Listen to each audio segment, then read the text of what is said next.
बिस्मिल्लाहिर्रहमानिर्रहीम। मुअज़्ज़ज़ मेंबराने self mastery course, self mastery के इस पहले ओवरव्यू सेशन के अंदर आप तमाम अहबाब को दिल की अथाह गहराइयों से खुश आमदीद कहता हूँ। जिस सफ़र का आगाज़ हम करने जा रहे हैं उसकी तफसीलात आपके सामने रखना चाह रहा हूँ, और जिस सेशन के अंदर हम बैठे हैं ये इस सिलसिले का पहला सेशन है। ज़िंदगी एक मुसलसल सफ़र का नाम है और हम ज़िंदगी के अंदर छोटे बड़े बहुत सारे सफ़र करते रहते हैं। हमारा तजर्बा और मुशाहदा हमें बताता है कि हमने जब भी कोई सफ़र करना होता है तो सफ़र करने से पहले दो चीज़ें हमारे जहन में होती हैं। नंबर एक, हमें ये पता होता है कि हमारी मंजिल क्या है, हम पहुंचना कहाँ चाहते हैं, जाना कहाँ चाहते हैं। और नंबर दो, उस मंजिल तक जाने वाला रास्ता कौन सा है। आप तजर्बा करें, गौर करें, सोचें, आपको नज़र आएगा कि आप ज़िंदगी के अंदर जब भी किसी सफ़र के लिए घर से निकलते हैं ये दोनों चीज़ें आपके जहन में होती हैं कि आपकी मंजिल क्या है और आपने किस रास्ते से जाना है। माइंड साइंस के अंदर मंजिल को विजन कहा जाता है कि हमारा विजन क्या है, हम पहुंचना कहाँ चाहते हैं, और उसकी तरफ जाने वाले रास्ते को, रोड मैप को मिशन कहा जाता है। तो इस सिटिंग के अंदर मैं यही दो चीज़ें आपके सामने रखना चाह रहा हूँ कि जिस एक महीने का सफ़र हम शुरू कर रहे हैं उस सफ़र के अंदर हमारी डेस्टिनेशन क्या है, यानी विजन क्या है, और उस विजन तक पहुँचने के लिए हमारा रास्ता क्या है, रोड मैप क्या है, यानी मिशन क्या है। चलिए शुरू करते हैं। ये गौर से देखें कि ये मेरे बाएं तरफ सेल्फ मास्टरी के इस कोर्स का पूरा मेन जो है मेन्यू वो मौजूद है। इसके ऊपर आप देख रहे होंगे सबसे ऊपर लिखा हुआ है विजन, और विजन के नीचे लिखा हुआ है सेल्फ मास्टरी। ज़ाहिर है हमारा विजन तो वही है जिस नाम के तहत हमने इस कोर्स को ज्वाइन किया है। सवाल ये है कि सेल्फ मास्टरी का मकसद क्या है। हम सेल्फ मास्टरी की जिस स्टेट को हासिल करना चाहते हैं उसके सेल्फ मास्टरी का बिज़ाते खुद मकसद क्या है। क्या सादा और आसान लफ्ज़ों के अंदर सेल्फ मास्टरी का तर्जमा ये है, उसका माना और मफ़हूम ये है कि अपने आप पर कंट्रोल हासिल करना, अपना मालिक खुद बनना। अल्लाह ताला कुरान मजीद के अंदर इरशाद फरमाते हैं कि फ़अल्हमाहा फजूरहा व तक़वाहा, हमने इंसान के अंदर नेकी और बदी का इम्तियाज़ रख दिया है। यानी इंसान को पता है कि ये बुराई है और ये अच्छाई है, ये गलत है और ये सही है।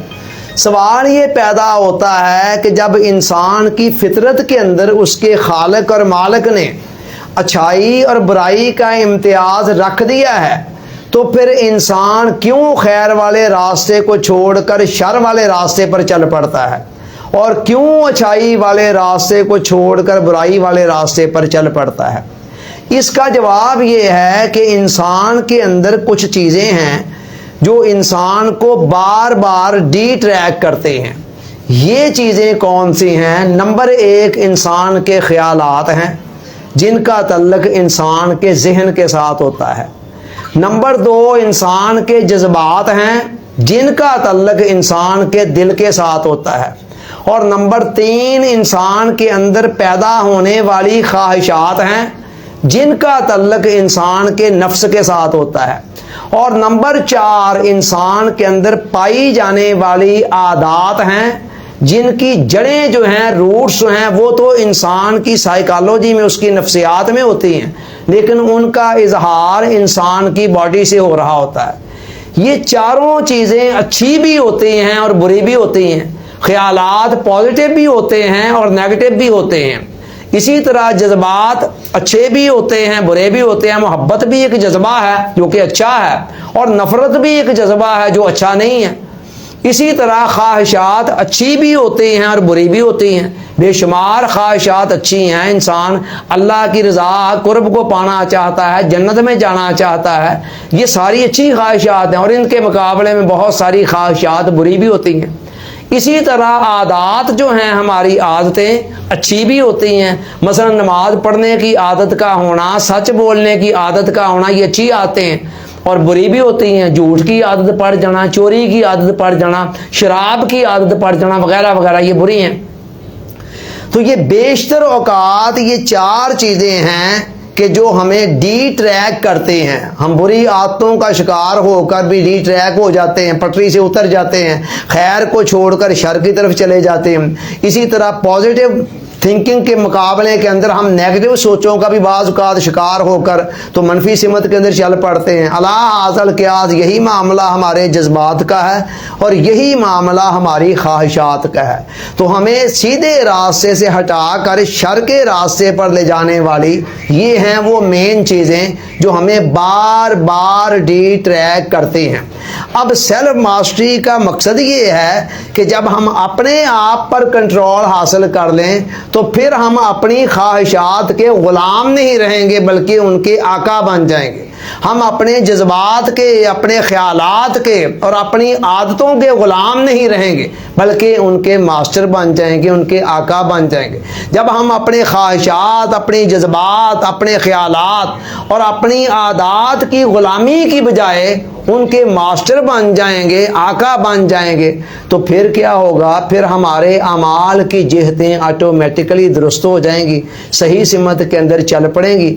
उसके नतीजे में हमारे अंदर जो डर हैं, खौफ हैं, वहम हैं, वसवसे हैं, डिप्रेशन, टेंशन, एंग्जाइटी वगैरह वगैरह, ये सारी नेगेटिव चीज़ें भी खुद ब खुद आहिस्ता आहिस्ता एलिमिनेट हो जाएंगी, रिमूव हो जाएंगी, क्योंकि ये सारी चीज़ें पैदा ही इससे होती हैं। मैंने आपको एक इंट्रोडक्टरी सेशन के अंदर गुज़श्ता रोज़ बताया था कि अल्लाह ताला ने फरमाया था कि मैं अपनी हदायत वक्तन फ़ौक्तन भेजता रहूँगा, जो भी मेरी हदायत को फॉलो करेगा उसकी ज़िंदगी से हर किस्म के खौफ और गम को निकाल दूँगा।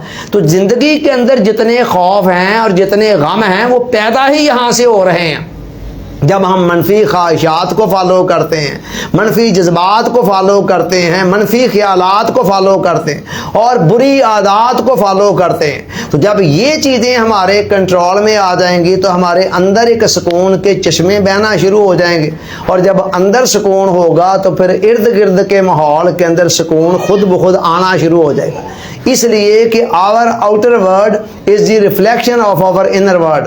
हमारी बाहर की जो दुनिया है वो हमारी अंदर की दुनिया का ही अक्स होती है। तो ये है हमारा विजन, जहाँ तक हम पहुँचना चाहते हैं। क्या है विजन? सेल्फ मास्टरी, अपना आका खुद बनना, अपना मालिक खुद बनना। और अपना मालिक खुद बनने का माना और मफ़हूम आप समझ गए हैं कि आपके जज्बात, आपके ख्यालात, आपकी ख्वाहिशात और आपकी आदत ये आपके कंट्रोल में हों, आप इनके आका हों, आप इनके मालिक हों, ना ये कि आप इनके ग़ुलाम बनकर इनके पीछे पीछे चलकर अपने आप को तबाही और बर्बादी के रास्ते पर लेके जा रहे हो। अब अगला सवाल ये है कि इस विजन तक हमने पहुंचना कैसे है। तो मैंने बताया कि विजन तक जाने वाला जो रास्ता होता है, जो स्टेप्स होते हैं, उनको माइंड साइंस की ज़बान के अंदर मिशन कहा जाता है। तो ये देखिएगा ज़रा, विजन के नीचे क्या लिखा हुआ है? मिशन। मिशन। और इसके नीचे 3 चीज़ें हैं। उन 3 में से पहली चीज़ क्या है? जिस्मानी सेहत। ये है वो फंडामेंटल ज़रूरत हमारी। जिस्मानी सेहत का मतलब ये नहीं है कि आप बहुत बड़े पहलवान हों, गामा पहलवान हों या रुस्तमे ज़मा हों, या आपको सिरे से कोई छोटी मोटी बीमारी भी ना हो। जिस्मानी सेहत का मतलब ये है कि छोटी मोटी बीमारियां तो तकरीबन हर बॉडी के अंदर चलती रहती हैं, मगर वो इतना ज़्यादा इंसान को मुतासर नहीं करती हैं जब ओवरऑल इंसान की सेहत अच्छी हो। मतलब मजमूई तौर पर इंसान की सेहत अच्छी हो, उसका जिस्म चाको चबंद हो, वो अपने जो मामलात हैं, फ़राइज़ हैं, जिम्मेदारियाँ हैं, उनको बतरीके आसन सर अंजाम देने पर कादर हो। तो ये जिस्मानी सेहत है। ये जिस्मानी सेहत जो है ना, वो इंतहाई हमारी फंडामेंटल ज़रूरत है। इसके बगैर दुनिया से लेकर आखिरत तक की कोई भी कामयाबी हासिल करनी बड़ी मुश्किल होती है। हम जहाँ भी जो कामयाबियाँ हासिल करते हैं, उनके अंदर सबसे पहली शर्त यह है कि हमारा ये फिज़िकल वजूद, चूँकि जो भी हमने इबादत करनी है उसके अंदर भी हमारे इस फिज़िकल वजूद ने शामिल होना है। हमने कोई दुनियादारी का काम करना है, उसके अंदर भी इस फिज़िकल वजूद ने शामिल होना है। लिहाजा आपने दुनिया की कामयाबियाँ हासिल करनी है या आपने आखिरत की कामयाबियाँ हासिल करनी है, दोनों सूरतों के अंदर ये आपकी फंडामेंटल ज़रूरत है कि आपके पास जिस्मानी सेहत होनी चाहिए। चुनाचे कुरान और हदीस के अंदर भी इस पर बड़ी जिस्मानी सेहत की अहमियत को बयान किया गया है। कुरान मजीद एक जगह पर बताता है कि बनी इसराइल ने अपने नबी से ये गुजारिश की कि हमारे लिए कोई अमीर मुकर्रर करें ताकि वो जालिम बादशाह जिसने हमारी जगह पर कब्ज़ा कर रखा है हमारे मुल्क पर, हम उससे वापस ले सके। नबी ने कहा कि अल्लाह ताला ने तालूत को तुम्हारा अमीर मुकर्रर किया है। अब तालूत एक आम से ख़ानदान का फ़र्द था, बहुत ज़्यादा मालो दौलत वाला नहीं था, और वहाँ जो बड़े बड़े मालदार थे उन्होंने कहा जी तालूत कैसे हमारा अमीर हो सकता है, वो तो हमारे मुकाबले के अंदर ना ख़ानदानी वजाहत के अंदर वो हमारे बराबर है और ना ही मालो दौलत के अंदर हमारे बराबर हैं। तो नबी ने आगे से जवाब दिया कि अल्लाह ताला ने उसको सिलेक्ट किया है, और सिलेक्ट करने की वजह ये है कि ज़ादाहु बस्तातन फिल इल्म वल जिस्म, अल्लाह ताला ने उसे जिस्म और इल्म के अंदर कुशादगी अता फरमाई है। तो आप ये देखें कि यहाँ पर जिस्मानी सेहत के होने को एक लीडरशिप के प्लस पॉइंट के तौर पर बयान किया जा रहा है। इसी तरह एक दूसरे मुकाम पर आता है कि हज़रत शुएब अलैहिस्सलाम की बेटी अपने बाप से ये रिक्वेस्ट कर रही है कि हम मूसा अलैहिस्सलाम को अपने यहाँ मुलाज़म रख लें, और साथ दलील क्या दे रही है, कुरान कह रहा है कि उसने कहा इन्ना खैरा मन इस्ताजरतिल कवियुल अमीन, कि बेहतरीन मुलाज़म वो होता है जो जिस्मानी एतबार से कवी भी हो और साथ साथ उसके अंदर अमानत और दयानत की खूबी भी पाई जा रही हो। आप ये देखें कि यहाँ भी दो चीज़ें बयान हुई, और दो चीज़ों के अंदर पहली चीज़ क्या बयान हो रही है, जिस्मानी सेहत, जिस्मानी ताकत, जिस्मानी कुव्वत। खुद हजूर अलैहिस्सलाम ने फरमाया अल मोमिनुल कवियो अहब्बु इलल्लाहि मिनल मोमिनिज़ ज़ईफ़, फरमाया जो कवी मोमन है, ताकतवर मोमन है, कुव्वत वाला मोमन है, वो अल्लाह की बारगाह में कमज़ोर मोमन के मुकाबले में ज़्यादा पसंदीदा है। और फरमाया खैर दोनों के अंदर ही है, कमज़ोर में भी है, ताकतवर में भी है, चूँकि दोनों ही मोमन है। लेकिन हुज़ूर अलैहिस्सलाम फरमा रहे हैं कि अल्लाह ताला की बारगाह में ईमान तो अपनी जगह पर, उसके साथ साथ जिस्मानी सेहत का, ताकत का, कुव्वत का होना, ये भी एक प्लस पॉइंट के तौर पर कंसिडर किया जाता है। और आका ने यह भी फरमाया नेमताने मकबूलन फ़ीहिमा कसीरुम मिनन नास, दो नेमतें ऐसी हैं जिनके मतलब लोगों की अक्सरियत खसारे में रहती है, यानी इनकी वो कदर नहीं कर पाती है जो कदर करनी चाहिए थी। कौन कौन सी नेमतें? अस्सेहत वल फराग, एक सेहत की नेमत है, और दूसरी फुर्सत का, फरागत का मिला होना। तो ये दो नेमतें, इसके अंदर भी आप देखें पहले नंबर के ऊपर हुज़ूर अलैहिस्सलाम सेहत को बयान फरमा रहे हैं। तो लिहाजा सेहत की बहुत बड़ी अहमियत है, और हमने जिस विजन तक पहुंचना है उसके लिए हमारे पास जिस्मानी सेहत का होना भी बहुत ज़रूरी है। खुद अल्लामा इकबाल ने इस पर बहुत ज़्यादा जोर दिया। वो कहते हैं हो सदाकत के लिए जिस दिल में मरने की तड़प, पहले अपने पैकरे खाकी में जहाँ पैदा करे। यानी जो बंदा सदाकत के लिए लड़ना चाहता है, मरना चाहता है, खड़ा होना चाहता है, उसके जिस्म के अंदर जान भी होनी चाहिए। और दूसरी जगह फरमाते हैं जिसके बदन में हो लहू उसका दिल है बेवसवास। जिसके दिल के अंदर जिंदा जो खून दौड़ रहा है गर्म, उसके दिल के अंदर वसवसे नहीं आते हैं, खाम खा के बेबुनियाद अंदेशे नहीं आते हैं। यानी जिस्मानी ताकत, अंग्रेजी ज़बान के अंदर भी कहा जाता है a healthy mind is in a healthy body, कि एक सेहतमंद जिस्म के अंदर ही सेहतमंद जहन भी हुआ करता है। तो फंडामेंटल बुनियादी पहली ज़रूरत हमारी क्या है? वो जिस्मानी सेहत है, जो हमारे मिशन का एक पहला पॉइंट है, यानी विजन तक पहुंचने के लिए। आइए अब ज़रा दूसरे पॉइंट पर गौर करते हैं। जिस्मानी सेहत के बाद हम दूसरा नुक्ता यहाँ पर क्या लेकर आए हैं, उसको कहते हैं खुद एतमादी, सेल्फ कॉन्फिडेंस। सेल्फ कॉन्फिडेंस का क्या मतलब है? खुद एतमादी का मतलब ये है कि इंसान को अपनी ज़ात पर, अपनी सलाहियतों पर भरोसा हो, यानी उसको इस बात का एतमाद हो कि मैं कोई भी माकूल काम जो इंसान की ताकत के दायरे में आता है मैं वो कर सकता हूँ जो दूसरे कर रहे हैं। ये नहीं है कि मेरे सामने एक बंदा एक काम कर रहा हो और मैं कहूँ नहीं मुझसे तो नहीं हो सकेगा, मैं तो नहीं ये कर सकता हूँ, मैं ये कैसे करूँगा। इसका मतलब ये है कि लैक ऑफ सेल्फ कॉन्फिडेंस है कि मेरी तरह का एक इंसान एक काम कर रहा है तो मैं ये कह रहा हूं कि मेरे से तो नहीं ये हो सकेगा। बात मामलात के अंदर होता है, एक बंदा किसी काम का माहिर है, मैंने वो काम अभी सीखा ही नहीं है, तो उसमें तो ये जवाब मेरे पास बनता है कि ठीक है जी, चूंकि मैंने अभी सीखा नहीं है तो लिहाजा मैं वो नहीं कर सकता हूँ, अभी मैं सीख लूँगा, मैं भी कर लूँगा। लेकिन नॉर्मल कामों के अंदर जिनके अंदर कोई बतौर ख़ास सीखने की ज़रूरत ना भी हो, बंदा कहे नहीं जी ये मेरे से तो नहीं हो सकता है, तो इसका मतलब ये है कि उसके अंदर उस हवाले से लैक ऑफ सेल्फ कॉन्फिडेंस है, कॉन्फिडेंस की, एतमाद की, खुद एतमादी की कमी है। खुद एतमादी की कमी से एहसास कमतरी जन्म लेती है और एहसास कमतरी फिर आगे कई शक्लों के अंदर ज़ाहिर होती है। तो ज़िंदगी के अंदर तरक्की करने, आगे बढ़ने, उरूज तक पहुँचने के लिए और सितारों पर कमंदें डालने के लिए जिन औसाफ की, जिन खसूसियात की, जिन फंडामेंटल खूबियों की ज़रूरत होती है ना, उनके अंदर एक सेल्फ कॉन्फिडेंस भी है। तजर्बा और मुशाहदा बताता है कि बहुत सारे लोग ऐसे हैं कि जिनके अंदर सलाहियतें बहुत ज़्यादा होती हैं, जहानत बहुत ज़्यादा होती हैं, लेकिन सेल्फ कॉन्फिडेंस की कमी होती है।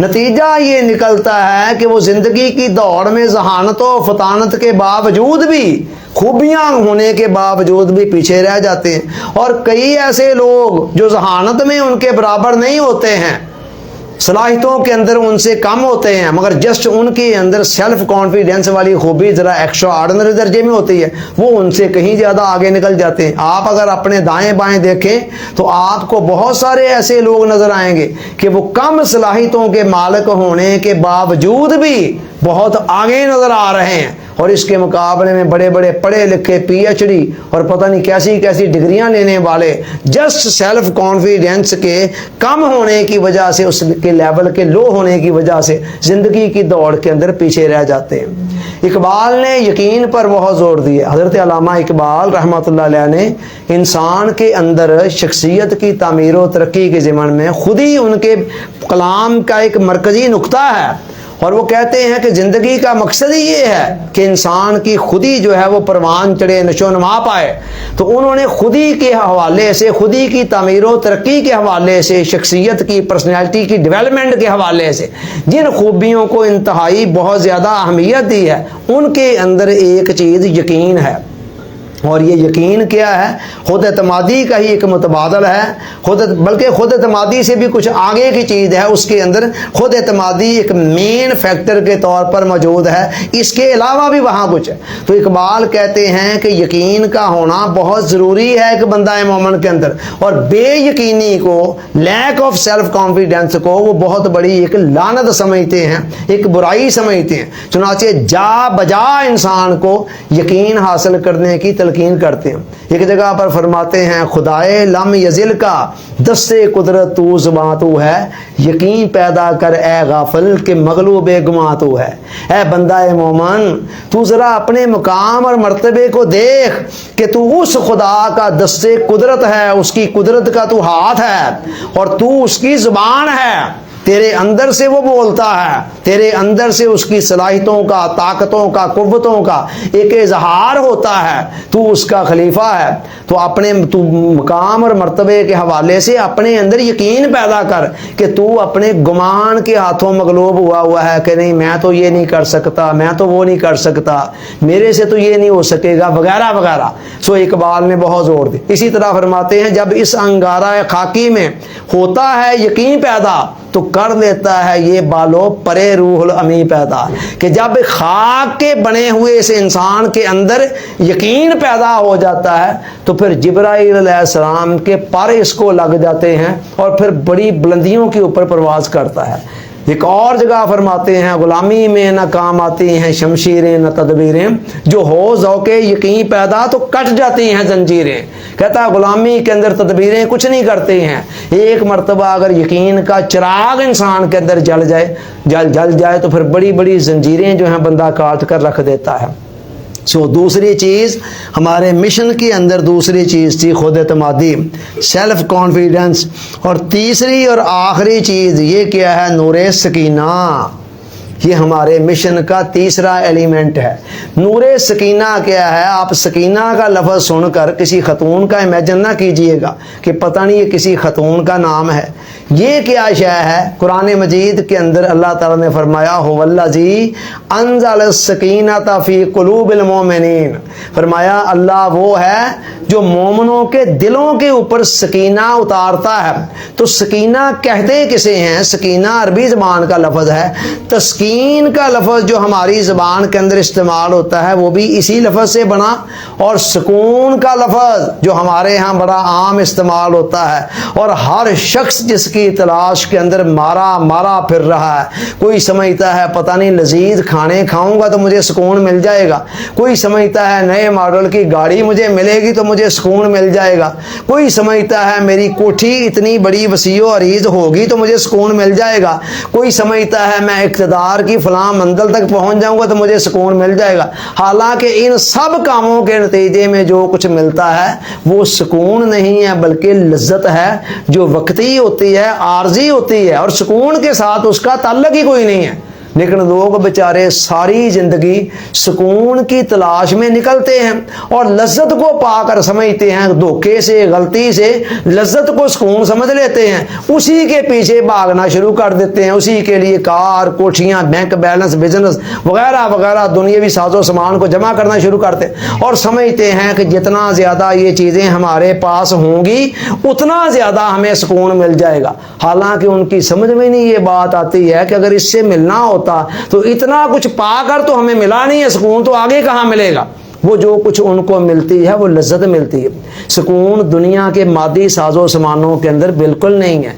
कुरान बता रहा है कि ये आसमान की चीज़ है और आसमानों से ही आती है, और आती कहाँ है? दुनिया के किसी बाजार के अंदर बिकने के लिए नहीं आती, डायरेक्टली बंदा मोमन के दिल पर आया करती है। वल्लाजी अंज़ल सकीनता फ़ी क़ुलूबिल मोमिनीन, अल्लाह वो है जो मोमिनों के दिलों के ऊपर सुकून अतारा करता है। तो जब वो दिलों के ऊपर सुकून उतारता है, जिस दिल के अंदर ये सकीना आ जाए वो दिल मुतमईन हो जाता है, चाहे झोंपड़ी के अंदर बैठा हो। और जहाँ पर ये सकीना ना आए वो जो कुछ मर्जी सारी दुनिया का मालो दौलत, जाहो मनसब, इक़्तिदार इकट्ठा कर ले, कभी हकीकी सुकून को नहीं पा ले सकते। जिनके दिलों के अंदर सुकून आ जाता है वो बाहर के मौसमों के मोहताज नहीं हुआ करते। जिनके दिलों में सुकून आ जाता है वो बाहर के मौसमों के मोहताज नहीं हुआ करते। उनके अंदर हर वक्त बहार का मौसम होता है, और जिनके अंदर सुकून नहीं आता है वो बाहर के मौसमों के फिर मोहताज हुआ करते हैं। वो बेचारे देखते हैं कि बाहर अगर हालात साजगार हो गए तो समझते हैं कि चलो अच्छा, खुश हो जाते हैं, और ज़रा सा हालात के अंदर कोई ना हमवारी आए तो साथ ही परेशान हो जाते हैं। तो ये सकीना का जो नूर है ये हमारी तीसरी ज़रूरत है। जब तक ये नहीं ना होगी तब तक भी सेल्फ मास्टरी के विजन तक, मंजिल तक पहुंचना हमारे लिए मुश्किल तर होगा। तो ये तीन चीज़ें हैं, और ये सकीना ऐसी चीज़ है, ये आता कैसे है? ये नूर अल्लाह की इबादत से, ज़िक्र से, फ़िक्र से और नेकी के तमाम कामों से। और ये जाता कैसे हैं? जब भी हम गुनाह का, बुराई का, नाफरमानी का कोई गलत काम करते हैं तो ये सकीना का नूर रुखसत होना शुरू हो जाता है। और यही कुछ आज तक हमारे साथ हो रहा है कि नेकी के काम कर कर के सकीना आता है, और बुराई के काम जैसे जैसे हम करते हैं साथ, तो ये सकीना हमारे अंदर से फिर रुखसत होना शुरू होता है। चुनाचे आज तक ये नूरे सकीना हमारे अंदर इतना जमा ही ना हो सका कि जिसके नतीजे के अंदर हम इसकी बरकतों को अपने वजूद के अंदर देख सकते। तो ये हमारी तीसरा मिशन है जिसको हमने पाना है। ये हैं वो 3 चीज़ें, और इन तीनों चीज़ों की बुनियाद क्या है? और फिर ये नूर ऐसा है कि एक दफ़ा जब आपके अंदर आ जाएगा ना, तो दुनियावी ज़िंदगी के अंदर तो आपको ये पुरसकून कर ही देगा। इसके साथ साथ पता क्या करेगा? मरने के बाद कल जब हम कब्र के अंदर जाएंगे तो वहाँ कब्र के अंदर भी बजाते खुद रोशनी कोई नहीं है, ना वहाँ कोई खिड़की है और ना वहाँ कोई दरवाज़ा है। जब हम कब्र के अंदर जाएंगे तो ये नूर वहाँ भी हमारे साथ होगा। और कुरान बताता है कि कब्र से उठकर क़यामत वाले दिन जब हशर के अंदर जमा होंगे, वहाँ भी ये नूर हमारे साथ साथ चल रहा होगा। नूरुहुम यस्आ बिअयदीहिम व बिअयमानिहिम। कुरान ने कहा कि उनका नूर उनके आगे पीछे दाएं बाएं साथ साथ चल रहा होगा, लेकिन ये नूर वहाँ जाकर नहीं मिलेगा। ये नूर जिसने भी लेकर जाना है ना, उसने दुनिया से ही अपने साथ लेकर जाना है। और अगर आज हम इस नूर को हासिल कर लें तो हमारी दुनियावी ज़िंदगी भी बहुत खुशगवार हो जाएगी और मरना भी आसान हो जाएगा। और मरने के बाद की तमाम मंजिलें, कब्र की ज़िंदगी और हशर के तमाम मराहल हमारे लिए आसान हो जाएंगे। सो ये 3 चीज़ें जब हमारे अंदर आ गई, याद रखें, सेल्फ मास्टरी का जो विजन है ना, जो इमारत हम बनाने जा रहे हैं, उसकी बुनियाद ये 3 हैं। ये उसके फंडामेंटल बुनियादी सतून हैं 3। जितने ज़्यादा हम इन सतूनों को कायम कर लेंगे, उतनी ही इनके ऊपर सेल्फ मास्टरी की बड़ी खूबसूरत इमारत तामीर होती चली जाएगी। तो हमारा काम क्या है कि हमने इनको हासिल करने की कोशिश करनी है। अब ये हासिल कैसे होने हैं, ये आपका दर्द सर नहीं है। ये सोचना आपका काम नहीं है कि जिस्मानी सेहत कैसे मिलेगी, खुद एतमादी कैसे आएगी, मेरे अंदर तो एतमाद ही कोई नहीं है तो मैं एतमाद कैसे अपने ऊपर कर लूँगा। इसी तरह नूरे सकीना कैसे आएगा, मैं बता रहा हूँ कि ये सोचना आपका काम नहीं है। जो आपका काम ही नहीं है, आप खामखा उस हवाले से परेशान ना हो। आपका काम क्या है?